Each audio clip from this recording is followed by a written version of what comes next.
태극기다. 즉시 회피해. 빨리 도망쳐. 소말리아 연안의 어둠 속에서 고속정을 몰던 해적 무리가 갑자기 소리쳤습니다. 망원경으로 멀리 보이는 화물선의 선미를 확인한 순간 그들의 얼굴이 창백해졌습니다. 붉은색과 파란색이 어우러진 태극 마크가 선명하게 보였기 때문입니다. 해적들은 서둘러 방향을 틀어 그 자리를 벗어났습니다. 지금부터 믿기 어려운 충격적인 사실을 전해드리겠습니다. 전 세계 바다에서 매년 수백 건의 해적 공격이 발생하고 있습니다. 필리핀, 인도네시아, 중국, 일본, 심지어 미국과 유럽의 선박들까지 무차별적으로 피해를 당하고 있습니다. 하지만 놀랍게도 단 하나의 국가 선박만은 지난 15년간 단 한 번도 해적의 공격을 받지 않았습니다. 바로 대한민국입니다. 이것은 우연이 아닙니다. 해적들 사이에는 엄격한 불문율이 존재합니다. 한국 선박만큼은 절대 건드려서는 안 된다는 철칙입니다. 그들은 태극기만 보면 조용히 돌아갑니다. 마치 보이지 않는 무언가가 한국 선박을 보호하고 있는 것처럼 말입니다. 도대체 무슨 일이 있었던 걸까요? 대한민국이 무엇을 했기에 세계에서 가장 잔인한 해적들조차 한국을 두려워하는 걸까요? 지금부터 그 놀라운 진실을 들려드리겠습니다. 이야기를 시작하기 앞서 구독과 좋아요 부탁드립니다. 여러분의 관심이 더 좋은 콘텐츠를 만드는 원동력이 됩니다. 안녕하세요. 저는 제임스 핸더슨입니다. 영국 옥스퍼드 대학교에서 국제관계학을 가르치고 있으며 특히 해상 안보 문제를 전문적으로 연구하고 있습니다. 지난 25년간 세계 각지의 해상 분쟁과 해적 활동을 분석해왔습니다. 모든 것은 런던 정치경제대학에서 열린 국제 해상 안보 컨퍼런스에서 시작되었습니다. 저는 최근 3년간의 글로벌 해적 공격 데이터를 발표하고 있었습니다. 화면에 나타난 통계는 충격적이었습니다. 2021년 한 해 동안만 270여 건의 해적 공격이 발생했고 그중 실제 납치로 이어진 사건이 38건이었습니다. 피해 금액만 해도 수십억 달러에 달하는 엄청난 규모였습니다. 피해를 입은 선박들의 국적을 하나씩 정리해보니 정말 다양했습니다. 필리핀 화물선이 가장 많았고 인도네시아 어선, 중국 컨테이너선, 일본 유조선이 그 뒤를 이었습니다. 심지어 미국과 유럽 선박들도 여러 차례 공격을 받았습니다. 인도, 방글라데시, 베트남, 태국 선박들도 빠짐없이 피해를 입었습니다. 2022년 데이터도 마찬가지였습니다. 기니만에서는 12건의 대형 납치 사건이 발생했고 말라카 해협에서는 8건의 무력 탈취 사건이 일어났습니다. 소말리아 연안에서는 10여 건의 인질 사건이 벌어졌습니다. 매달 평균 20건 이상의 해적 공격이 전 세계 바다에서 일어나고 있었습니다. 그런데 이상하게도 단 하나의 국가만은 예외였습니다. 바로 대한민국이었습니다. 한국 선박은 단 한 척도 공격받지 않았습니다. 처음에는 단순한 우연이라고 생각했습니다. 아마도 한국 선박들이 상대적으로 위험 지역을 덜 운항했을 거라고 말입니다. 컨퍼런스가 끝난 후 저는 곧바로 더 정밀한 조사에 착수했습니다. 지난 10년간의 데이터를 모두 재검토했습니다. 결과는 더욱 놀라웠습니다. 2011년 이후 한국 선박에 대한 해적 공격이 완전히 중단되었다는 것이었습니다. 이는 통계학적으로 설명할 수 없는 현상이었습니다. 하지만 이것이 단순한 우연이 아니라는 것을 곧 깨닫게 되었습니다. 한국 해운 회사들의 항로를 자세히 조사해보니 전혀 그렇지 않았습니다. 한국 선박들도 다른 나라 선박들과 똑같이 위험한 해역을 정기적으로 운항하고 있었습니다. 소말리아 연안, 기니만, 말라카 해협 등 해적들이 가장 활발하게 활동하는 모든 지역을 말입니다. 현대상선, HMM, SM상선 등 주요 한국 해운 회사들의 항로를 모두 확인해봤습니다. 더 놀라운 것은 한국 선박들이 특별히 더 강력한 보안 시스템을 갖추고 있는 것도 아니었다는 점입니다. 무장 경비원의 숫자나 장비 면에서도 다른 나라 선박들과 별다른 차이가 없었습니다. 오히려 일부 한국 선박들은 다른 나라 선박들보다 보안이 더 허술한 경우도 있었습니다. 그렇다면 도대체 왜 한국 선박만은 공격받지 않는 걸까요? 학자로서의 호기심이 발동했습니다. 이 미스터리를 반드시 풀어야겠다고 생각했습니다. 저는 곧바로 현지 조사를 계획하기 시작했습니다. 해적들의 심리와 행동 패턴을 직접 파악해야만 진실을 알 수 있을 것 같았습니다. 저는 소말리아, 나이지리아, 말레이시아 등 주요 해적 출몰 지역으로 향했습니다. 현지 해운업계 관계자들과 인터뷰를 시작했습니다. 선박 중개인, 항만관리소 직원, 해운회사 현지 지사장들을 차례로 만났습니다. 첫 번째 목적지는 케냐의 몬바사 항이었습니다. 이곳은 동아프리카 최대의 항구 중 하나로 소말리아 해적들의 활동 정보가 가장 많이 모이는 곳이기도 했습니다. 몬바사 항에서 만난 케냐의 한 선박 브로커는 흥미로운 이야기를 해주었습니다. 해적들이 표적을 정할 때 가장 먼저 확인하는 것이 선박의 국적이라고 했습니다. 그리고 만약 그 선박이 한국 국적이라면 아무리 값진 화물을 싣고 있어도 절대 건드리지 않는다는 것입니다. 그 브로커는 지난 15년간 이 지역에서 일해왔다고 했습니다. 그동안 수많은 해적 사건들을 지켜봤는데 한국 선박만큼은 정말로 한 번도 공격받는 것을 본 적이 없다고 증언했습니다.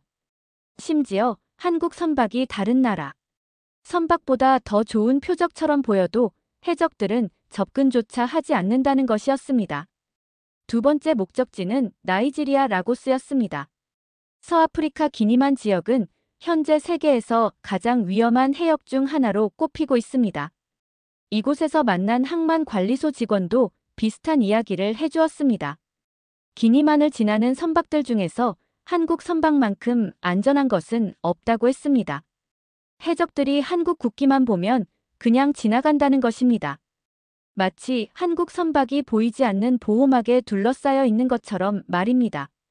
그는 구체적인 사례도 들려주었습니다. 작년에 한국 컨테이너선과 일본 유조선이 나란히 기니만을 통과한 적이 있었다고 합니다. 해적들은 일본 유조선만 공격했고 바로 옆에 한국 선박은 건드리지 않았다는 것입니다. 이런 일이 우연일 가능성은 거의 없다고 그는 확신했습니다. 세 번째 목적지는 말레이시아였습니다. 말라카 해협은 아시아 최대의 해상 교통로이자 해적들의 주요 활동 무대이기도 합니다. 쿠알라룸푸르에서 만난 해운업계 인사는 더욱 구체적인 정보를 제공했습니다. 말라카 해협에서 활동하는 해적들 사이에서는 한국 선박은 건드리면 안 되는 대상이라는 불문율이 있다고 했습니다. 그것도 아주 구체적이고 절대적인 규칙으로 말입니다. 이것은 단순한 소문이나 추측이 아니라 실제로 존재하는 철칙이라고 했습니다. 해적들이 한국 선박을 식별하는 방법까지 구체적으로 알고 있었습니다. 태극마크의 모양, 한국해운 회사의 이름, 심지어 한국 선박의 특징적인 외관까지도 말입니다. 해적들은 망원경으로 멀리서도 한국 선박을 구별할 수 있을 정도로 정보를 숙지하고 있다는 것이었습니다. 더욱 놀라운 것은 이런 정보들이 해적 조직 내에서 교육 자료로 사용되고 있다는 점이었습니다.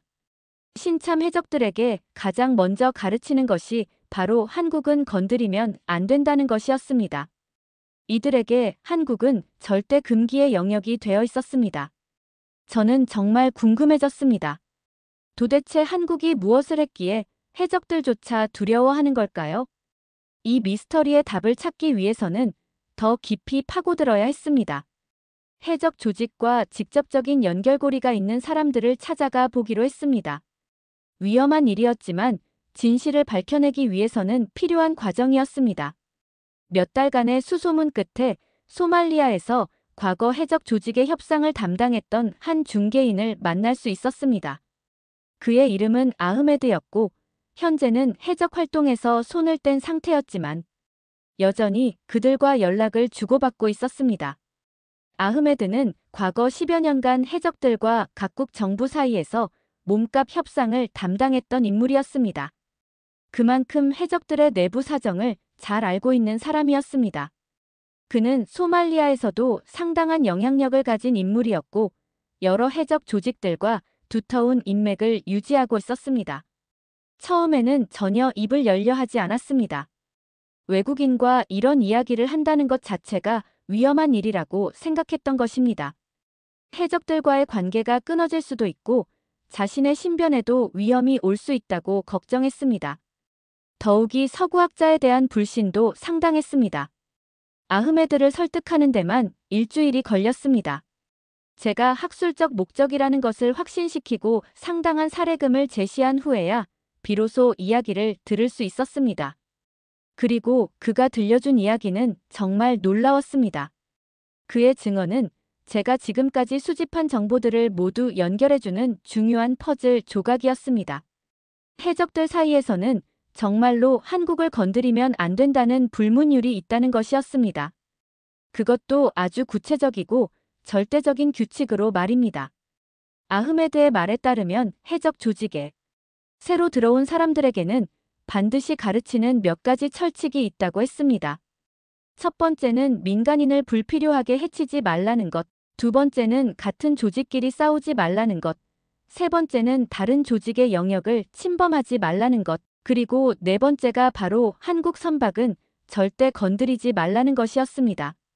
이 규칙들 중에서도 한국에 관한 규칙은 가장 엄격하게 지켜진다고 했습니다. 다른 규칙들은 상황에 따라 어길 수도 있지만 한국에 관한 규칙만은 절대 예외가 없다는 것입니다. 신참 해적들이 이 규칙을 어기려고 하면 다른 해적들이 만류한다고 했습니다. 심지어 폭력을 써서라도 막는다고 합니다. 아흐메드는 실제 사례도 들려주었습니다. 몇 년 전 젊은 해적 하나가 한국 화물선을 공격하려다가 동료들에게 저지당한 일이 있었다고 합니다. 그때 베테랑 해적들이 그를 심하게 구타했고 조직에서 쫓아내기까지 했다는 것입니다. 한국에 관한 금기는 그 정도로 절대적이었습니다. 왜 그런 규칙이 생겼냐고 묻자 그는 잠시 망설이더니 말했습니다. 옛날에 한국이 한번 보여줬다고 자기네 국민을 건드리면 어떻게 되는지 제대로 보여줬다는 것이었습니다. 그 이후로 모든 해적 조직들이 한국만은 절대 건드리지 않기로 암묵적으로 합의했다는 것입니다. 아흐메드는 그때의 기억이 아직도 생생하다고 했습니다. 해적들 사이에서는 그날의 일을 두고두고 이야기한다는 것입니다. 한국의 무서움을 잊지 않기 위해서라고 했습니다. 새로 들어온 해적들에게 경고의 의미로 그 이야기를 들려준다는 것입니다. 그의 표정이 급격히 진지해졌습니다. 그날의 기억이 그에게도 강렬한 트라우마로 남아있다는 것을 느낄 수 있었습니다. 아흐메드는 그때 직접 협상 테이블에 참여했던 당사자였다고 고백했습니다. 그래서 그날의 상황을 누구보다 생생하게 기억하고 있었습니다. 구체적으로 언제 무슨 일이 있었냐고 계속 추궁했습니다. 아흐메드는 한참을 망설이다가 천천히 입을 열기 시작했습니다. 2011년 1월쯤이었다고 그때 한국 배 하나가 소말리아 해적들에게 잡혔다는 것입니다. 3호 주얼리호라는 화물선이었다고 했습니다. 당시에는 별로 특별한 일이 아니었다고 합니다. 그 해에만 수십 척의 선박이 납치되었고 대부분은 협상을 통해 해결되었기 때문입니다. 보통 다른 나라들은 이런 경우 협상을 시작한다고 했습니다. 중개인을 통해 몸값을 흥정하고 적당한 선에서 합의하는 것이 일반적인 방법이었습니다. 해적들도 이런 패턴에 익숙해져 있었다고 했습니다. 일반적인 협상 과정은 이랬습니다. 처음에는 높은 금액을 요구했다가 점점 낮춰가며 협상하는 것이었습니다. 보통 몇 달에서 1년 정도 협상이 지속되었고 최종적으로는 처음 요구 금액의 10분의 1 정도 선에서 합의가 이루어지곤 했습니다. 해적들도 이런 과정을 잘 알고 있었고 나름대로 계산된 전략이 있었습니다. 하지만 한국은 달랐다는 것입니다. 협상 대신 군대를 보냈다는 것입니다. 아흐메드의 목소리가 조금씩 떨리기 시작했습니다. 그날의 기억이 아직도 생생하다는 듯이 말입니다. 한국 정부의 반응은 해적들이 지금까지 경험해본 것과는 완전히 달랐다고 했습니다. 한국 군함들이 나타났을 때 해적들은 처음엔 별로 신경 쓰지 않았다고 했습니다. 어차피 협상하러 온 것이라고 생각했으니까요. 다른 나라 군함들도 종종 나타났지만 결국은 협상으로 끝나는 경우가 대부분이었거든요. 미국, 프랑스, 영국 같은 강대국들도 마찬가지였습니다. 해적들은 한국도 마찬가지일 거라고 생각했다고 합니다. 하지만 한국은 협상 따위는 관심도 없었다는 것입니다. 바로 공격을 시작했다고 했습니다. 그것도 경고도 없이 갑자기 말입니다. 해적들은 완전히 당황했다고 합니다. 지금까지 경험해 본 적이 없는 상황이었으니까요. 아흐메드는 그때의 상황을 이렇게 묘사했습니다. 한국 특수부대는 마치 귀신처럼 나타났다고 밤중에 조용히 접근해서 순식간에 모든 것을 정리해버렸다는 것입니다. 해적들이 저항할 틈도 주지 않고 말입니다. 그들의 작전은 완벽했고 인질들을 모두 안전하게 구출했다는 것입니다. 그 결과는 해적들에게는 악몽 같은 경험이었다고 했습니다. 한국 특수부대의 작전은 정말 압도적이었다는 것입니다. 해적들이 저항할 틈도 주지 않고 순식간에 모든 것을 정리해버렸다고 했습니다. 아흐메드는 말을 멈추고 한숨을 깊게 쉬었습니다. 그리고 이렇게 덧붙였습니다. 그 이후로 우리는 한국을 절대 건드리지 않기로 했다고 했습니다. 집에 돌아와서 저는 즉시 인터넷 검색을 시작했습니다. 2011년 한국 해적 군사작전 등의 키워드로 검색해봤습니다. 그리고 마침내 그 사건을 찾아낼 수 있었습니다. 바로 아덴만 여명 작전이었습니다. 처음 그 기사를 읽었을 때 정말 믿을 수 없었습니다. 한국이 자국민을 구하기 위해 특수부대를 파견해서 해적선을 직접 공격했다는 것이었습니다. 그것도 협상이나 몸값 지불 같은 일반적인 방법 대신에 말입니다. 저는 온몸에 소름이 돋는 것을 느꼈습니다. 아덴만 여명 작전에 대한 자료를 더 찾아보기 시작했습니다. 2011년 1월 15일 소말리아 해적들이 한국 화물선 3호 주얼리오를 납치한 사건이었습니다. 오만살랄라 항에서 스리랑카 콜롬보 항으로 향하던 중 아덴만에서 벌어진 일이었습니다. 당시 상황을 자세히 살펴보니 정말 위험천만한 상황이었습니다. 3호 주얼리오는 길이 200m가 넘는 대형 화물선이었습니다. 승무원은 총 21명이었고 그중 한국인이 2명, 미얀마인이 11명, 인도네시아인이 8명이었습니다. 선장과 기관장이 한국인이었고 나머지는 모두 아시아 각국의 승무원들이었습니다. 해적들은 새벽 시간을 노려서 기습적으로 선박을 점령했습니다. 해적들은 총 13명으로 구성되어 있었습니다.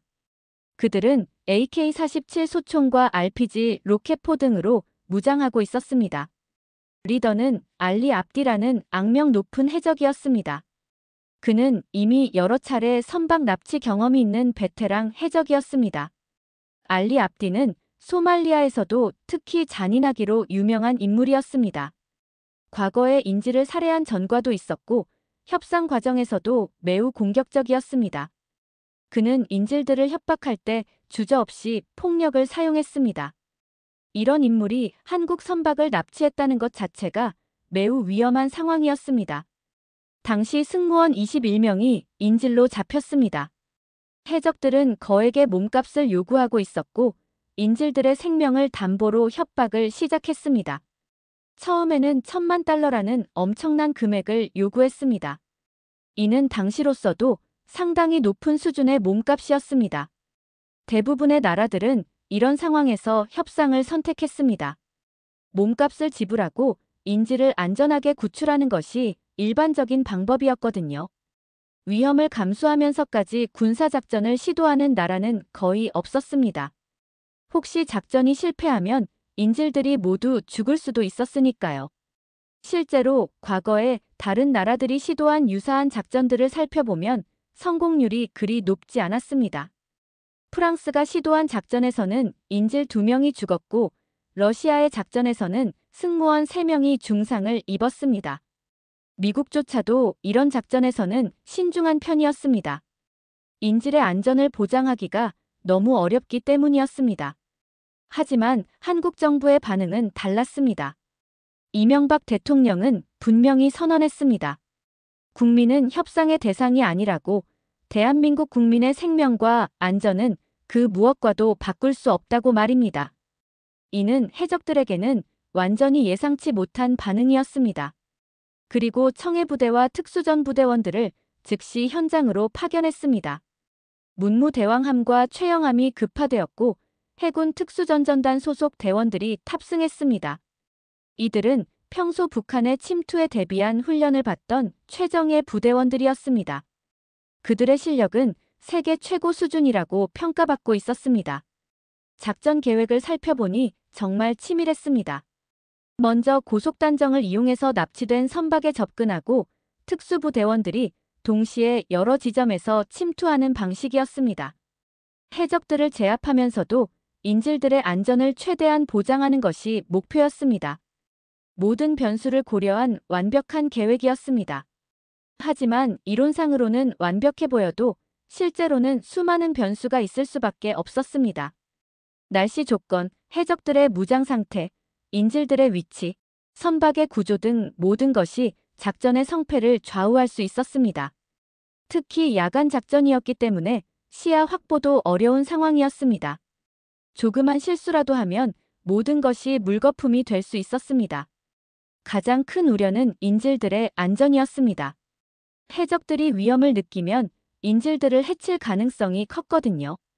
실제로 과거에 다른 나라들이 시도한 유사한 작전에서는 인질 피해가 발생한 경우가 많았습니다. 특히 알리 압디 같은 잔인한 해적이 상대라면 더욱 위험했습니다. 그래서 대부분의 전문가들은 한국의 결정을 상당히 위험한 도박이라고 평가했습니다. 성공 확률보다는 실패 가능성이 더 높다고 봤습니다. 특히 인질의 수가 21명이나 되는 상황에서는 더욱 그랬습니다. 한 명이라도 다치면 작전은 실패로 간주될 수밖에 없었으니까요. 저 역시 마찬가지였습니다. 아무리 한국 특수부대가 훌륭하다고 해도 이런 복잡한 상황에서 완벽한 성공을 거둘 수 있을지 의문이었거든요. 하지만 작전이 실제로 어떻게 진행되었는지 알아가면서 제 생각이 바뀌기 시작했습니다. 이것은 단순한 군사작전이 아니었습니다. 한국이라는 나라가 자국민을 얼마나 소중히 여기는지를 보여주는 의지의 표현이었던 것입니다. 그리고 그 의지는 곧 현실이 되었습니다. 한국 정부는 협상 없이 끝까지 대응한다는 확고한 메시지를 전달했습니다. 이런 결단력은 다른 나라들과는 확연히 다른 것이었습니다. 대부분의 국가들이 비용과 위험을 계산하며 주저할 때 한국은 오직 국민의 안전만을 생각했습니다. 이것이야말로 진정한 국가의 모습이었습니다. 자국민을 보호하는 것이 국가의 첫 번째 의무라는 것을 분명히 보여준 것입니다. 작전 준비 과정에서도 한국군의 전문성이 빛났습니다. 정밀한 정보 수집, 완벽한 장비 준비, 그리고 무엇보다 철저한 훈련이 뒷받침되었습니다. 이들은 단순히 명령을 수행하는 군인이 아니라 국민을 지키는 수호자였습니다. 2011년 1월 21일 새벽 5시 아덴만 여명 작전이 시작되었습니다. 청해부대 소속 문무대왕함과 최영함이 납치된 3호 주얼리호에 접근했습니다. 특수전 부대원들은 고속단정을 타고 목표 선박으로 향했습니다. 그때의 상황을 상세히 분석해보니 정말 놀라웠습니다. 작전 당일 아덴만의 날씨는 그리 좋지 않았습니다. 바다 위는 거친 파도가 치고 있었고 시야도 좋지 않았습니다. 풍속은 초속 15m를 넘었고 파고는 3m가 넘었습니다. 이런 악조건에서 정밀한 작전을 수행한다는 것은 정말 어려운 일이었습니다. 하지만 한국 특수부대원들은 전혀 주저하지 않았습니다. 그들에게는 날씨 따위는 문제가 되지 않았습니다. 수년간의 혹독한 훈련을 통해 어떤 상황에서도 임무를 수행할 수 있는 능력을 갖추고 있었거든요. 더 중요한 것은 조국의 국민을 구해야 한다는 절실한 마음이었습니다. 작전에 참여한 특수부대원은 총 18명이었습니다. 그들은 모두 해군 특수전전단 소속의 최정예 요원들이었습니다. 평균 경력이 10년 이상인 베테랑들이었고 모두 실전 경험이 풍부한 대원들이었습니다. 그들의 전투력은 세계 어느 특수부대와 비교해도 뒤지지 않는 수준이었습니다. 작전 초기 단계부터 놀라운 일들이 벌어졌습니다. 특수부대원들의 움직임이 정말 정확하고 신속했습니다. 마치 수백 번 연습한 것처럼 각자의 역할을 완벽하게 수행하고 있었습니다. 이것은 단순한 훈련의 결과가 아니었습니다. 조국의 국민을 구해야 한다는 절실한 마음이 만들어낸 기적이었습니다. 부대원들의 눈에는 확고한 의지가 담겨 있었습니다. 실패는 절대 용납할 수 없다는 각오였습니다. 그들에게는 이것이 단순한 임무가 아니라 신성한 사명이었습니다. 첫 번째 팀은 선박의 선수 쪽으로 접근했습니다. 두 번째 팀은 좌현으로, 세 번째 팀은 우현으로 동시에 움직였습니다. 이렇게 세 방향에서 동시에 침투하는 것이 작전의 핵심이었습니다. 해적들이 한 곳에만 집중할 수 없도록 하는 전술이었습니다. 첫 번째 돌파구가 생겼을 때 정말 가슴이 뛰었습니다. 특수부대원들이 선박의 여러 지점에서 동시에 침투하기 시작한 것입니다. 그들은 로프를 이용해서 조용히 선박으로 올라갔습니다. 해적들은 전혀 눈치채지 못했습니다. 선수, 선미, 좌현, 우현에서 동시에 부대원들이 올라가기 시작했습니다. 완벽한 팀워크였습니다. 모든 움직임이 시계처럼 정확하게 돌아가고 있었습니다. 이런 수준의 작전은 정말 보기 드문 것이었습니다. 해적들은 예상치 못한 공격에 당황했고 즉시 응전하기 시작했습니다. 갑자기 선박 곳곳에서 총성이 울려 퍼지기 시작했습니다. 하지만 특수부대원들은 전혀 흔들리지 않았습니다. 오히려 더욱 침착하고 정확하게 움직였습니다. 마치 이런 상황을 이미 수십 번 경험한 것처럼 말입니다. 그들의 사격술은 정말 놀라웠습니다. 어둠 속에서도 정확하게 표적을 맞췄습니다. 해적들의 무기를 무력화시키는 정밀한 사격이었습니다. 가장 인상 깊었던 것은 인질 보호에 대한 철저함이었습니다. 부대원들은 해적을 제압하면서도 항상 인질들의 안전을 최우선으로 생각했습니다. 총격전이 벌어지는 중에도 인질들이 있는 방향으로는 절대 총을 쏘지 않았습니다. 한 명의 인질이라도 다치지 않도록 모든 행동을 신중하게 계산했습니다. 이런 세심함은 정말 대단한 것이었습니다. 전투 중에 이런 배려를 할 수 있다는 것은 엄청난 훈련과 정신력이 뒷받침되어야 가능한 일입니다. 하지만 한국 특수부대원들에게는 이것이 당연한 일이었습니다. 인질의 안전이야말로 이 작전의 최우선 목표였으니까요. 작전 중에 부대원 한 명이 총상을 입는 일이 발생했습니다. 해적이 쏜 총알이 어깨를 관통한 것이었습니다. 상당한 출혈이 있었고 고통도 심했을 텐데요. 하지만 그는 끝까지 자신의 임무를 포기하지 않았습니다. 부상을 당한 상태에서도 동료들과 함께 계속 작전을 수행했습니다. 자신의 고통보다는 동료들과 인질들의 안전을 우선시했습니다. 이런 모습을 보면서 저는 정말 감동받았습니다. 개인의 안전보다 동료와 인질의 안전을 우선시하는 희생정신, 이것이야말로 진정한 군인 정신이라고 할 수 있을 것 같았습니다. 가장 위험한 순간이 찾아왔습니다. 해적들이 마지막 저항을 시작한 것입니다. 그들은 남은 인질들을 방패로 삼으며 필사적으로 맞서기 시작했습니다. 특히 해적 두목 알리 압디는 한국인 선장을 총으로 겨누며 최후의 협박을 시작했습니다. 알리 압디는 이미 절망적인 상황이라는 것을 깨닫고 있었습니다. 자신의 부하들이 하나둘씩 제압당하는 것을 지켜보면서 말입니다. 하지만 그는 쉽게 포기할 인물이 아니었습니다. 소말리아에서도 악명 높은 해적으로 이미 여러 차례 인질 살해 전과가 있는 위험한 인물이었거든요. 그 순간 정말 기적 같은 일이 벌어졌습니다. 한 명의 저격수가 정확한 사격으로 해적 두목의 손목을 맞췄습니다. 총이 떨어지는 순간 다른 부대원이 번개처럼 달려들어 선장을 안전한 곳으로 대피시켰습니다. 동시에 나머지 부대원들이 다른 해적들을 완전히 무력화시켰습니다. 그 순간의 정확함과 신속함은 정말 경이로웠습니다. 마치 시계처럼 정확한 타이밍으로 모든 것이 이루어졌습니다. 이것은 단순한 군사기술의 문제가 아니었습니다. 한 명의 국민도 포기할 수 없다는 절대적인 의지가 만들어낸 완벽함이었습니다. 작전 종료 후 상황 보고를 들었을 때 정말 믿을 수 없었습니다. 해적 13명 중 8명 사살, 5명 생포, 그리고 가장 중요한 것은 인질 21명 전원 무사 구출이었습니다. 단 한 명의 인질도 다치지 않았다는 것이 정말 기적 같았습니다. 이런 완벽한 결과는 정말 보기 드문 것이었습니다.